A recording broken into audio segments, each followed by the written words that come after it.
अस्सलाम वालेकुम नाजरीन, आप देख रहे हैं SUSM न्यूज़ 24/7 में आप सभी का खैर मकदम है। हुकूमत से यही हमको कहना है कि ये वाकयात क्यों हो रहे हैं। अच्छा, एक बात याद रखिए, जो जैनूर में लोग पकड़े गए उसमें बीजेपी से ज्यादा TRS के लोग हैं, है ना। आप देखे होंगे, क्या आपको मालूम होगा ये क्या हो रहा है, TRS इस पे खामोश क्यों बैठी है। अगर ये लोग अपना नहीं बोलना चाह रहे तो फिर अलग बात है। वक्फ बिल पे नहीं बोलेंगे, जैनूर पे नहीं बोलेंगे, वेट एंड वॉच करेंगे। ठीक है, आप वेट एंड वॉच करो, हम भी वॉच करेंगे, फिर आपको फिर वेटिंग में रहेंगे आप। तो ये चीजें हो रही है वहां पर। तो हुकूमत का काम ये है कि वो, मैं बार बार चीफ मिनिस्टर को, हम परसों खालिद सैफुल्लाह रहमानी साहब की किताब का रस्म इजरा हुआ, उसके बाद मौलाना शाह जमाल रहमान साहब के, उनके तमाम जो जिम्मेदारान हैं, उनके जो मुतखदीन हैं या उनके शागिर्द हैं, वो 6 रुकनी मेंबर आए थे। मैं CM को बोला कि बैठिए, ऑफिस में बैठे। रेवंत रेड्डी, मैं शुक्रिया अदा करूंगा, वक्त दिए, पूरा बैठकर उनसे हम पूरा बात किए, ये है, ये चीज़ हो रही, ये चीज़ हो रही और इसको करना चाहिए। तो रेवंत रेड्डी भी बोले कि मैं एक IG को वहीं बिठा के रखा, एडिशनल DG महेश भगवत को भिजाया हूँ।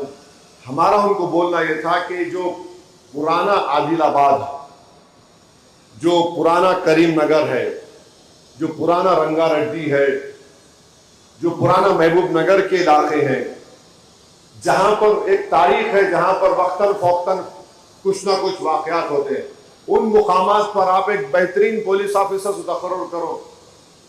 ना वो इन मुसलमानों का साथ दे, ना दूसरे मजहब का साथ दे, बस लॉ एंड ऑर्डर को मेंटेन करें।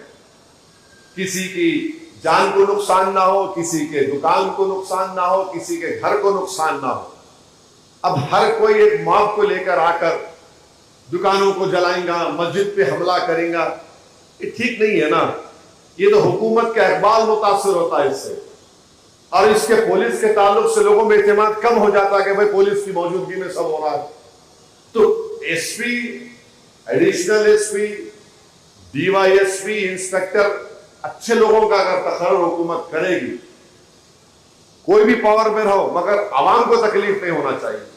अब आप अंदाजा लगाइए कि एक वहां पर कपड़ों की दुकान है जैनूर में, पूरी दुकान 3.5-4 करोड़ की बर्बाद हो गई। माने आदमी रोड पे आ गया, घर में नुकसान, मस्जिदों पे नुकसान। अच्छा, हैरत अंगेज बात ये जैनूर में कि मस्जिद में हमला करे तो पहले जाकर क्या करे, वो जो क्या बोलते CCTV का वो रहता ना डब्बा, DVR लेके भाग रहे ये जालिम लोग। मैंने इनको मालूम बोले कि भाग गए तो हमारा रिकॉर्डिंग नहीं आएंगी। अच्छा, जो जैनूर की पुलिस को मैं बताना चाह रहा हूं, अरे जो आदमी पेट्रोल ला के दिया उसको तो पकड़ो, तुम FIR में नाम क्यों नहीं लिख रहे उसका।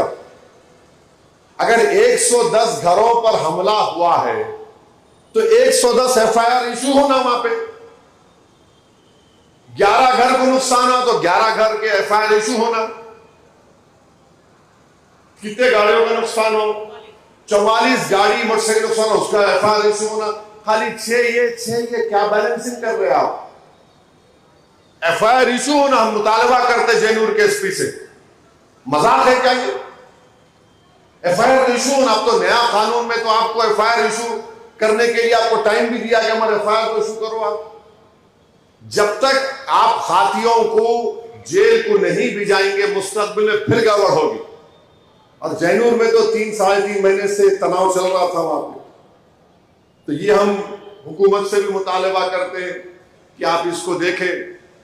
चीफ मिनिस्टर से बहुत अच्छी मुलाकात हुई, तो इन सब बातों को सुने और उन्होंने बोले कि आप फिक्र मत करिए, आप लोग जो जो बोले। फिर चीफ मिनिस्टर बोले कि थोड़े दिन के बाद फिर हम लोग बैठ के बात करेंगे, क्योंकि तेलंगाना की तरक्की मुतासिर होती है फसादात से, गड़बड़ से। मैंने कहा बिल्कुल, हम भी मानते हैं, हम नहीं चाहते कि किसी को भी कोई गड़बड़ हो। इसीलिए तो जब गणेश विसर्जन आया तो हम अपने इस जलसे को 1 हफ्ता पीछे कर लिए। मिलाद कमेटी के लोगों को बोले कि भाई जुलूस आप बाद में निकालिए, शहर का अमन हमारे लिए बहुत जरूरी है, तेलंगाना का अमन हमारे लिए बहुत जरूरी है। اور ہم بار بار حکومت سے بول رہے کہ کسی کا بھی مذہبی تہوار ہو آپ روٹ بنائیے, روٹ پہ سی سی ٹی وی کیمرہ لگائیے. اب تو پولیس والے خود اپنے کپڑوں کے اوپر کیمرہ لگا سکتے ہیں, آپ فالو کریے ان کو. جو بدماشی کر رہا ہو اس کو آپ کیس بک کرو, اس کے اوپر آپ کے پاس اب تو وہ ایویڈنس بھی کورٹ میں پروڈیوس ہو سکتا ہے. جو نیا قانون پارلیمنٹ میں پاس ہوا, ویڈیو ایویڈنس پروو ہو سکتا ہے, اس سے استعمال کر سکتے ہیں آپ. تو یہ باتیں ہیں جو میں آپ کے سامنے عرض کرنا چاہتا تھا.